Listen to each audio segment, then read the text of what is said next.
On the States, first of all, it's a pro-black stance, and at the same time, we've been in that country for 437 years, and we haven't got a due level of respect. Respect got to go both ways. Public Enemy, formed in 1982, have seen their songs withstand the test of time. After all, they have brought attention to the injustices of the Trump administration, called for the impeachment of Ronald Reagan on Rebel Without a Pause in 1987, George W. Bush and his mishandling of Hurricane Katrina, and many more.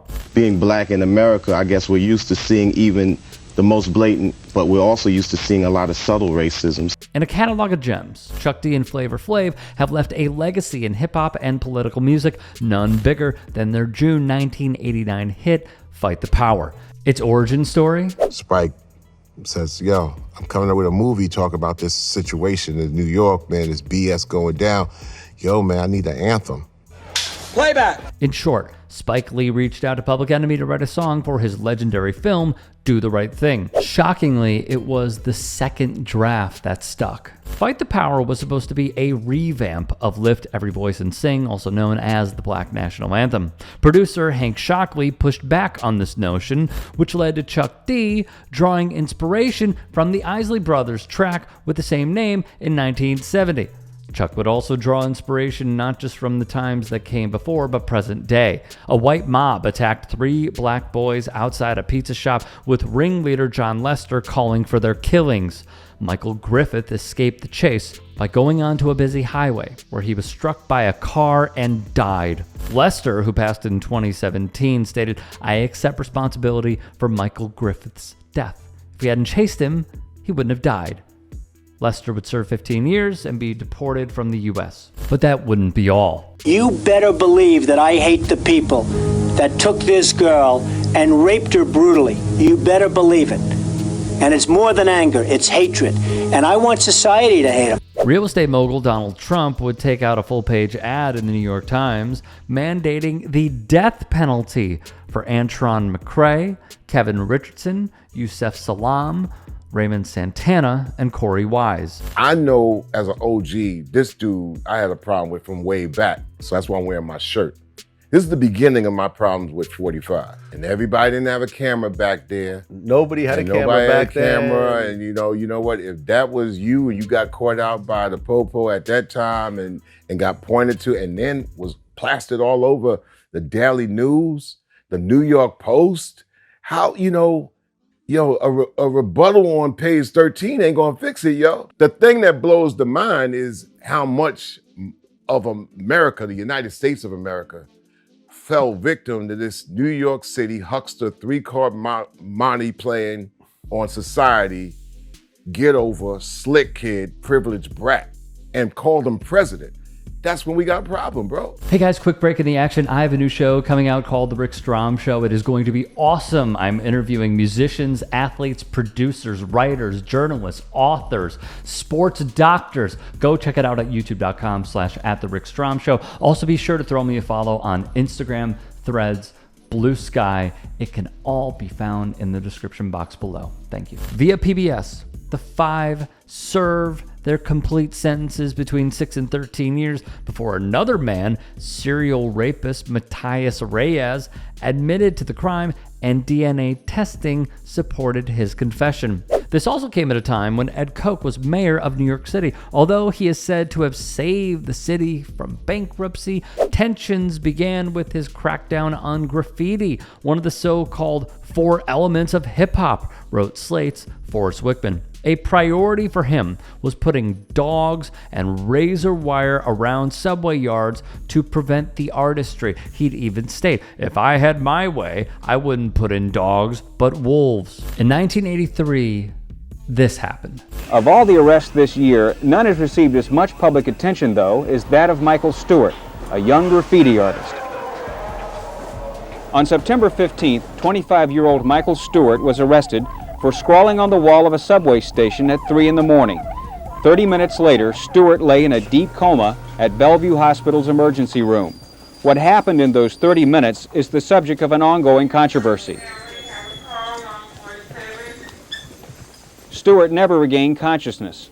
13 days after his arrest, Michael Stewart was dead.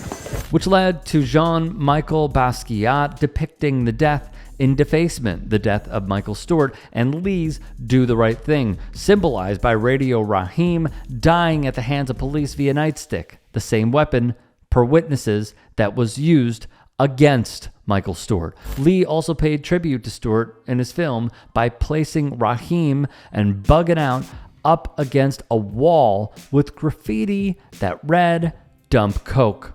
What played out of Raheem's boombox? Fight the Power by Public Enemy. Pitchfork's Stephen Kurse beautifully writes, Black New Yorkers felt especially taken aback by his tendency to equivocate when asked to address the city's ambient anti-blackness. Hip-hop emerged during his stormy tenure, and the burgeoning culture drew the mayor's scorn in an outsized way. As Chuck D told Spin.com, I knew what I was talking about because I experienced it right in front of my eyes, and then I was able to convey that to paper. So I wasn't dreaming and imagining all the time. So when I wrote Fight the Power, I knew the sentiment of it lyrically. As Rolling Stone put it, for Chuck D, the powers were racist, rednecks, superficial liberals, Elvis Presley, John Wayne, and even Bobby McFerrin's feel-good hit, or was it complacent, Don't Worry, Be Happy. Anyone and anything that has stood in the way of true equality for black people for the past 5 centuries. It would hit #1 on the Hot Rap singles and stayed there for 6 consecutive weeks, wrote OKPlayer.com. You had to be really stupid to not know the effects of Reagan and Bush. I mean, really, if you was 20 years old and you realized that Reagan and Bush, you didn't realize that Reagan and Bush was just a bad thing for you and also the rest of the country, then you wasn't going to get it anyway. You was going to look at Fight the Power as something else. It's the same thing today. If you don't recognize, in the world of Donald Trump or what's going on, there ain't going to be nothing that's going to hit you except for catastrophe. After the film, Spike Lee would shoot the music video for Fight the Power in Brooklyn, New York. Chuck would reflect, now Fight the Power feels like one of my babies. Every song I write is one of my children. So it's about that. It's just like, it's a part of you. You write it for yourself, but everybody has to share it. And that's the beauty of it. It's really the most important Public Enemy record. Hey, I appreciate you watching. Now, if you can, please do become a channel member by going to youtube.com/TYT Sports and clicking the join button. If that's too much for you, you can just go to tyt.com/join to become a member. It helps all of us out here at the Young Turks and keeps our network afloat. In addition, you could follow me on my socials on Twitter, Instagram, and TikTok. Appreciate the love. Have a great day. Calling out elite people in comedy should be the rule of thumb. I think Donald Trump's hair is actually another creature. Yeah. The hair's like going, good night, Donald. Good night, Donald. There we go. Maybe it goes out. It goes out and makes money while he's asleep. There is something about punching down that feels taboo, and punching up is the way to go. Crack's not really my thing, but if it was, it would be fine if I was on that side. Wow. Don Jr.'s on coke. We won with poorly educated. I love the poorly educated. I'm a very stable genius.